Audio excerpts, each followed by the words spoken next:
This is Lansdowne Roar, the voice of the fans. Coming up, Heimir reflects on 2024. Also, could it be Fergie for Fulham? Plus, read the very latest in Irish football news. It's Lansdowne Roar. Hello and welcome to another edition of Lansdowne Roar. David Dunn here, joined by Martin Prendergast. And of course, if you haven't already, please do subscribe to the YouTube channel.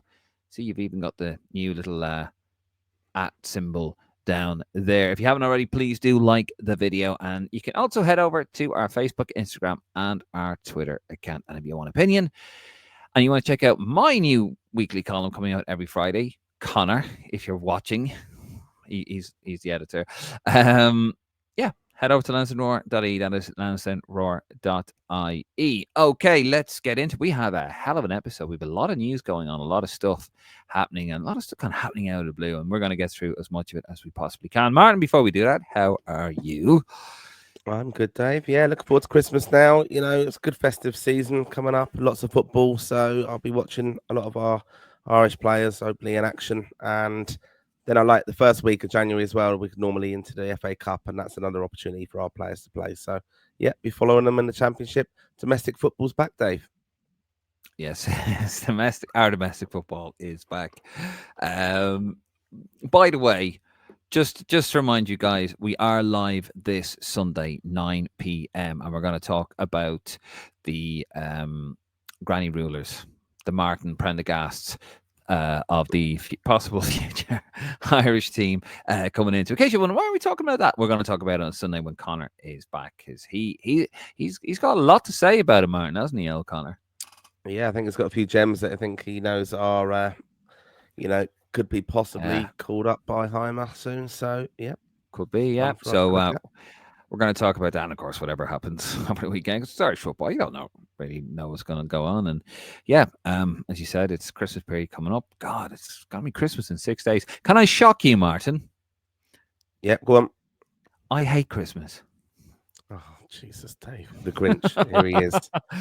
No, yeah, I hate Christmas. Does that really surprise you? Doesn't really, does it? Kind of. Not really, Dave. No,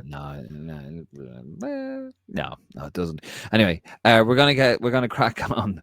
Of course, any comments, guys, put them in the comments below. Tell us what you think, of course, and then if you want to talk to us live about certain things we've said on this podcast, feel free. Sunday, 9 o'clock, YouTube, Instagram, Facebook, and Twitter. Usual bat channels. Have at it.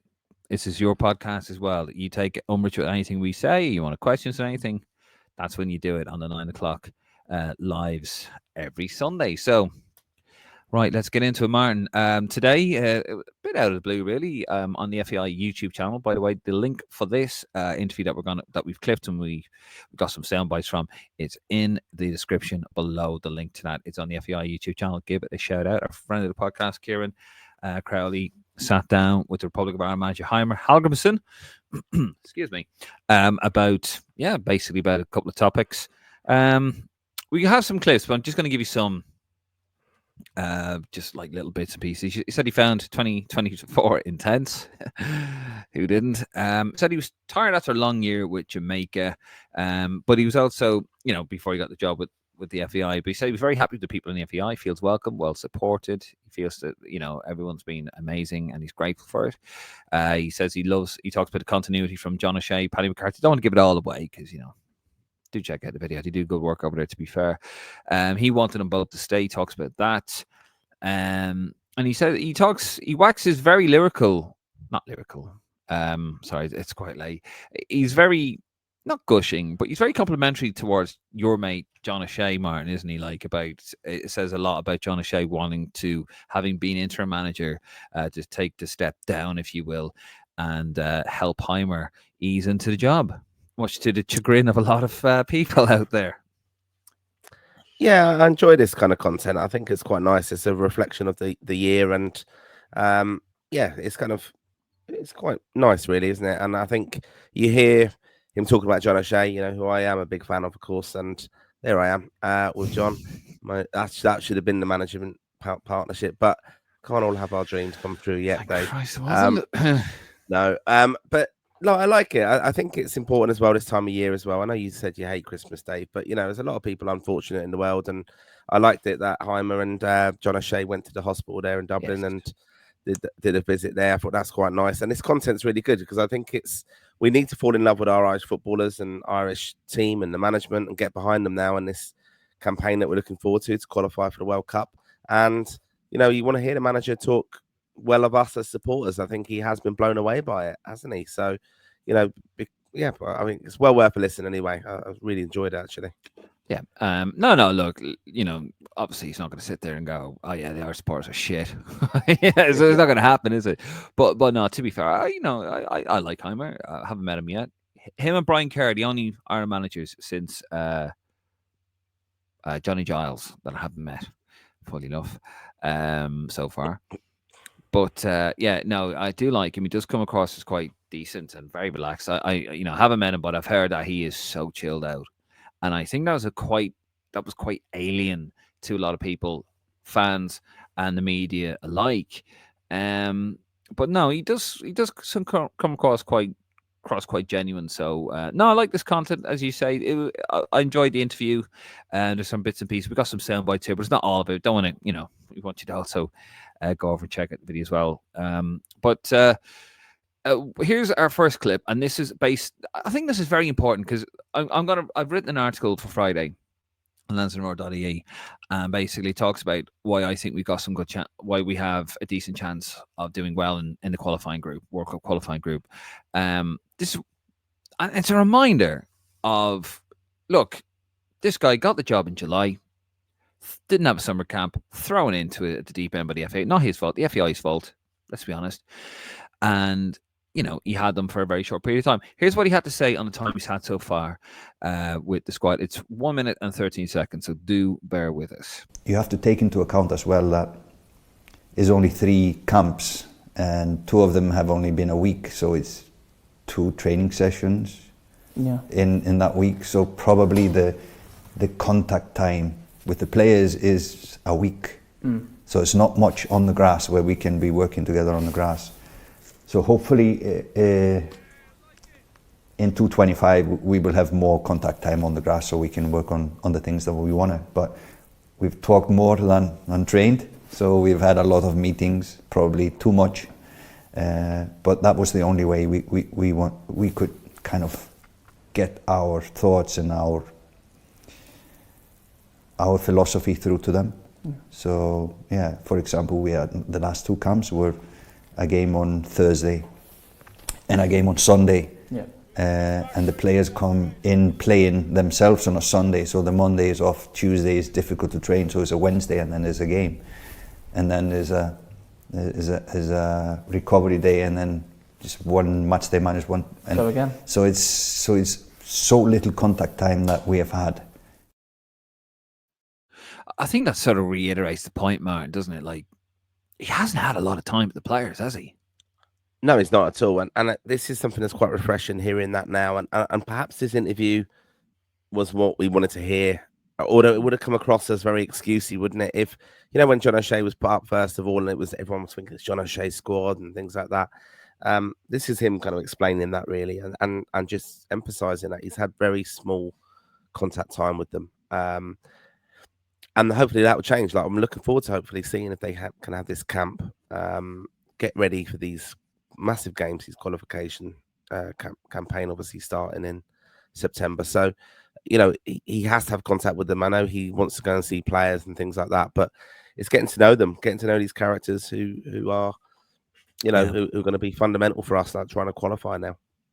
Yeah, I mean, he I know people say, well, that's an excuse. It's not really, like, it is how it is. Now, I know what got up people's noses a little bit, and ours too, admittedly, was, he's going on saying that, well, I'm going to sit back and maybe John will have a couple of... And we're like, no.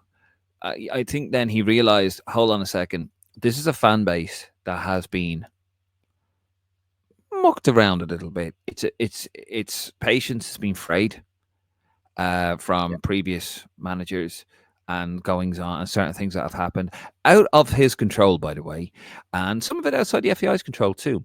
And they're like, no. I'm sorry, you haven't taken. You're not Arne Slot, who's taken over a well-run machine at Liverpool. You are taking over something that has not worked for a very long time. We have not been in a campaign that's gone to the wire for 5 years. For 5 years. And if you look at the talent pool that we have, that is not acceptable.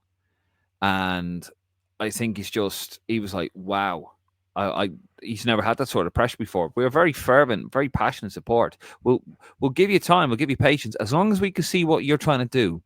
And I think that must be remembered. As long as we can see what you're trying to do, I think Irish fans will be quite patient. I think that's fair, isn't it?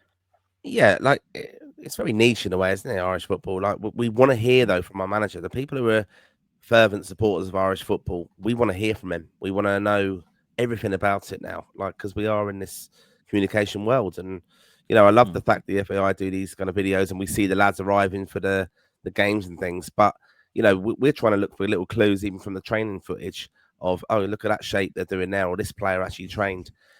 We're looking for all this kind of information, and we because we're interested in it. Like we're big supporters of it. We invest a lot of our time, a lot of our money into it. We want Irish football to do well. So I think he did underestimate that when he first came in. I think he was surprised that people wanted photos with him at League of Ireland games. I think I've used this analogy before, where Ed Chamberlain, when he went and took the ITV job for ITV Racing, he was obviously on gardening leave from Sky Sports, but he made sure he went around all the racing stables and shook hands and met everybody, introduced himself and said what he was about. That's what Heimir had to do. We need to fall in love with Irish football again. We need the young fans to come through. It's a very aging support. We've seen some videos as well. And in this clip as well, we see Heimir coming forward in the Finland away game. He didn't go up to you, Dave, and Connor in the press box. He went up to us, Dave, who was standing there in the freezing cold with our whiskey flask in hand, and appreciated our support there as it came up to close to midnight after that amazing last-minute win. And I think he took his opportunity there to get that, and he deserved that. But I think that's when he really kind of embraced our support and understood perhaps what we're about. Yeah, and he talks more about that game against Finland and the importance of that. That's all in the video. Another clip here. It's on the 5-0 loss against Martin's team, England. Obviously, the campaign ended with the defeat at Wembley. Throughout the whole campaign, you talked about how you wanted to see Ireland and ourselves evolve to be able to take points off teams of a higher calibre. It was a difficult one to analyse, that England game, because in the first half, you probably saw the blueprints of what you wanted to see, and then the second half obviously was the second half. How difficult was it for you and to surmise what you saw that night? You shouldn't talk excuses afterwards. Yeah. It's just too big of a loss to try to find positives. But you're absolutely correct. So the game plan was good until minute 50 or something. Half time, and that's the tricky thing being a coach. You come in at half time, you're pretty happy. They hadn't created goal scoring chance against us in the first half, and we felt that they were a little bit frustrated, and that was kind of the game plan, to sit out as long. But of course we could have done better when we won the ball. But like I said, the priority is to start on this. If we want to qualify for the World Cup, we need to be able to win teams that are above us in the ranking. Yet again, refreshingly honest. I mean, he is right. I mean, someone comes to come out like, how can you be so positive about this? We got battered 5-0 by, but I mean, you can explain it to a degree where half time, we looked well in it. I think, Christ, we get a draw here. Like, this is positive stuff, and we're all in the lovely press box, Martin. While you were over there. Been there. Yeah. Were you supposed to be in there, or did you? I was in there. The lockdown game, Dave. Very few people. Very unusual experience. With all your friends, and basically, like, we were very positive, and then what happened. But he does kind of say afterwards as well. It's not in that clip, but he says, that's something he just we don't talk about that game. It's just. Yeah, certainly. Like, I agree with him completely. Like, the first half performance alone gave a lot of optimism for us. And then, the circumstances are there. And it's not nice losing 5-0 to big rivals, of course. But these games and results happen in the Premier League week in, week out. You get these odd results, and like Liverpool fans still go on about the hammering they gave to Man United, didn't they? Which one? But you get you get these freaky results sometimes, and teams just move on. I mean, there are ways, of course, to lose 5-0, but I actually watched the post match of that and seen Roy Keane talk about with Ian Wright, and obviously they're going to be very talking glowingly of England, but Roy Keane said about their mentality and that he was surprised how they kind of folded so quickly, and that was the thing about them, and that's one thing I do want to see us do now in 2025. That's a big challenge for Heimir. Get that squad re-galvanized and ready for this qualification campaign. Yeah, no, that's fair. And the last clip we have here is about World Cup qualifying group. Here we are. Yeah, it's opportunities in that draw for sure, and we played Hungary, we played Portugal in the summer. Did pretty good against both these opponents, so that's a good thing. It's not long since Ireland played Armenia as well. Yeah. So it's all a good knowledge to have played all of these opponents before, and I think we can go in confidence from those matches.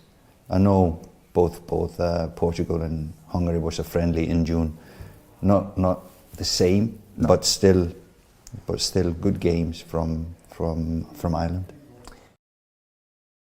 Well, not again against Portugal in a barrel, and that was a tactical naivete at its purest.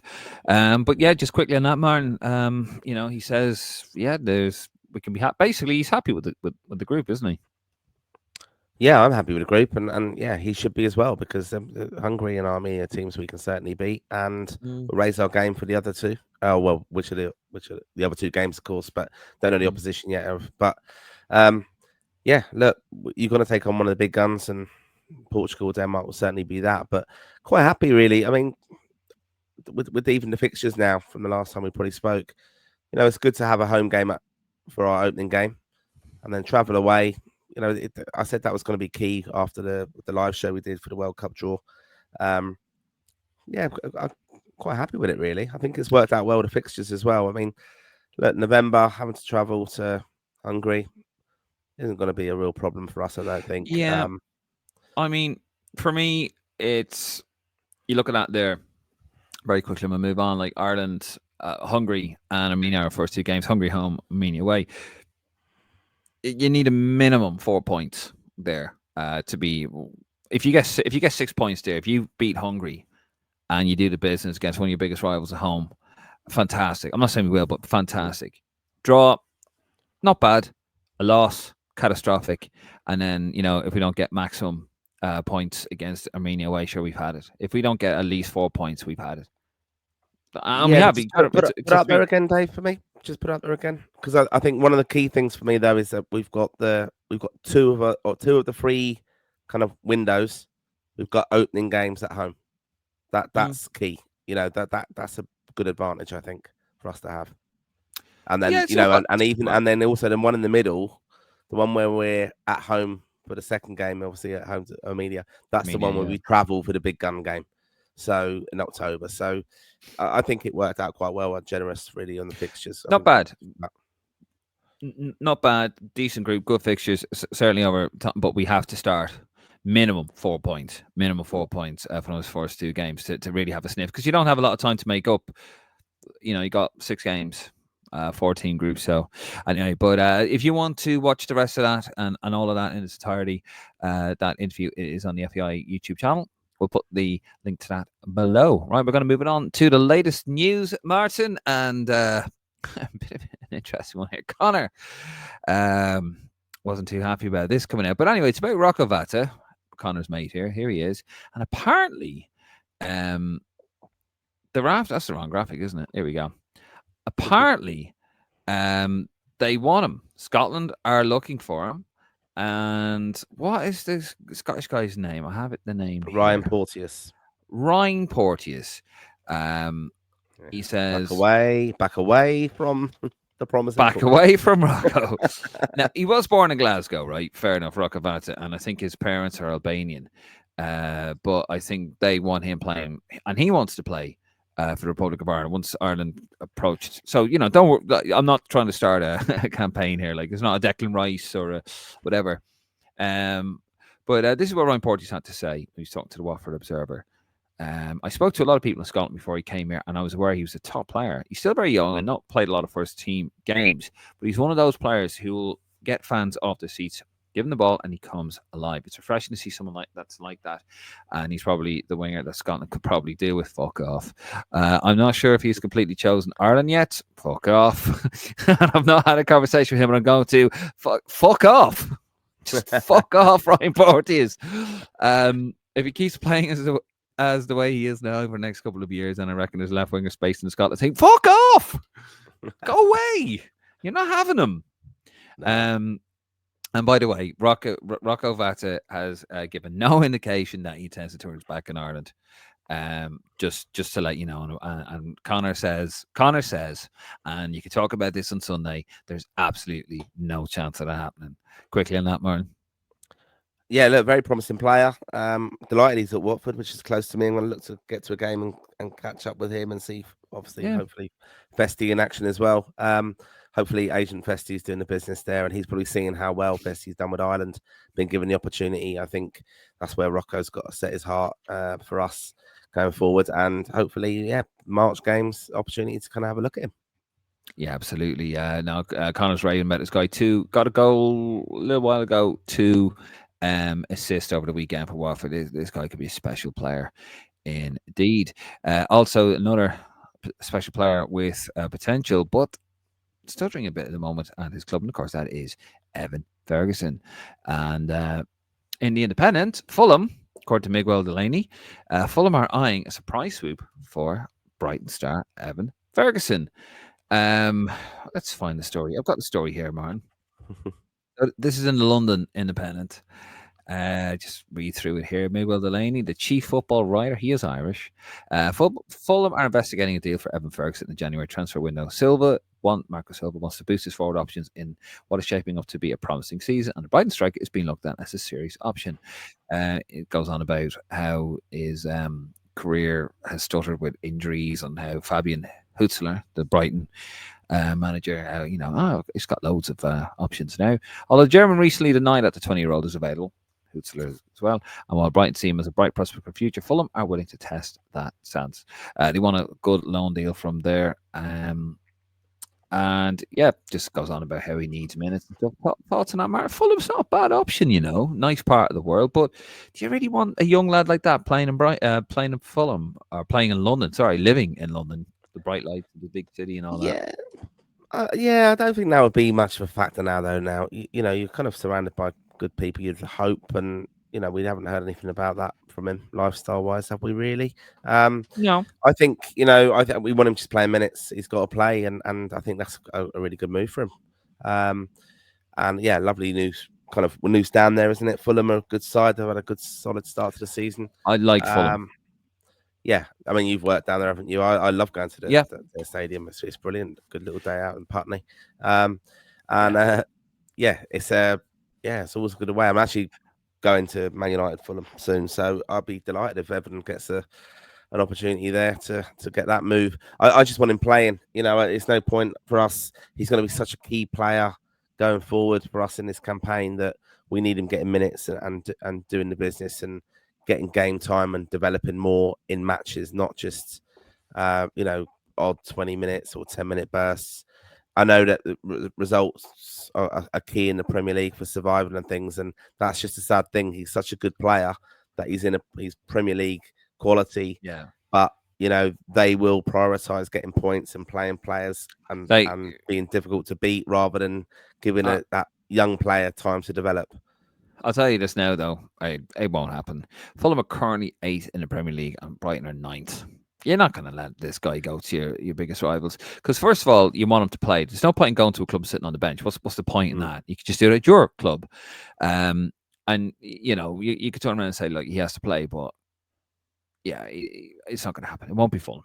It'll be somewhere down the pecking order. You don't really want a relegation battle for him, though, and then he's under pressure to score goals. You put maybe a change of scenery will help him. I don't want him going abroad. I do. I think Premier League is for him, but yeah, it's a difficult one to know. It's not like you know, it's where there's an injury, you know, perhaps to a player and he's out for a while. That could be the one. You know, and you know, Chelsea have been linked as well, haven't they? So I don't know. You know, it's an intro. I just can't see them going to Fulham. They're too close to home, literally. Well, it's competing with each other, aren't they? For them, those European places and things. So that's where the player welfare goes out of the window. It's like no. Like you're not gonna. But anyway, we'll move it on to the next story, and that is this was an interesting one. I thought Neil Reardon, like Neil, he's of course part of the Irish Press Pack, and what paper does he write for again? Oh God, your mate. Neil, I like Neil. Listen, I like Neil Reardon. I like Neil, but I don't particularly like his paper. The paper, no. Sorry, nothing against Neil Reardon, but he writes to them. But here's an interesting one on Twitter. He says a continental club has declined an interview request with an Irish player because I refused to agree with the request to review article before publication and for it to be revised back on our feedback. No thanks. I work in journalism, not PR. Fair play. First of all, fair play to Neil. He is a journalist, and he's a damn good one as well. He's been with the Irish Press Pack for years, donkey's years, and he's right. Like, this is journalism. He doesn't work for whatever club that is. He doesn't name the club, by the way, but it has to be AZ Alkmaar, isn't it? Would you imagine? You would think so. Well, you know, he's going to want to interview with a high-profile player when the Irish setup is probably Troy, isn't it? But yeah, just speculation on that. A lot of people in response to that tweet. I thought it was insightful though of him to say, you know, like who controls the access. Obviously, when the players are with their, I think it's an interesting thing to talk about. We obviously know from what we do, but you know, the FAI, when the players are within the camp, it's the FAI put up the players for the interviews with the daily press and the Sundays and obviously the press conferences and the embargo sections.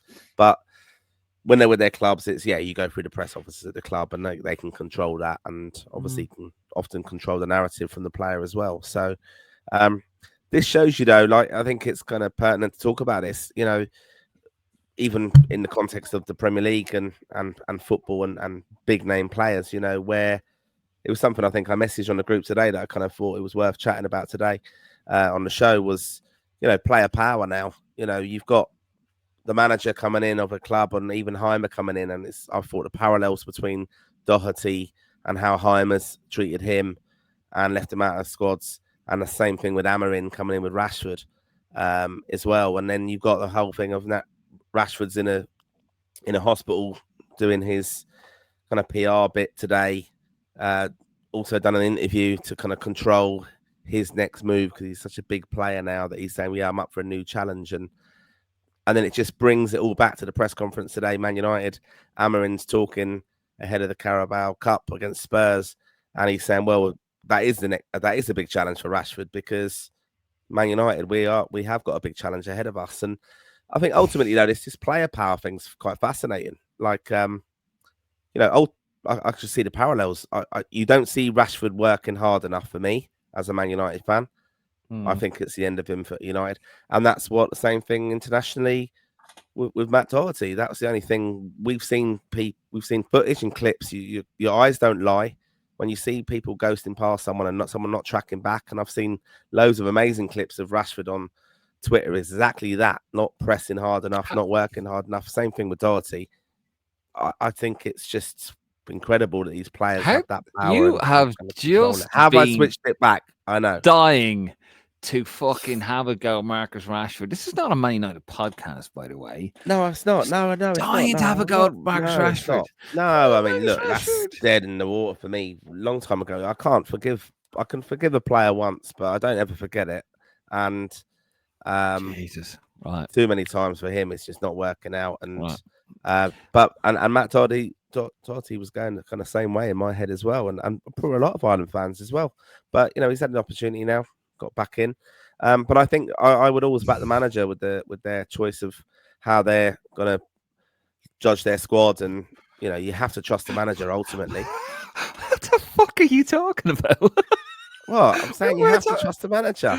We're talking with about their we're talking about fucking Troy. We're talking about a guy who the press thing. Yeah, I'm saying about the Yeah, press. and then That's you're what, yeah, going I on know about I've gone off fucking on a Man United. massive tangent, but what I'm Fuck saying yeah.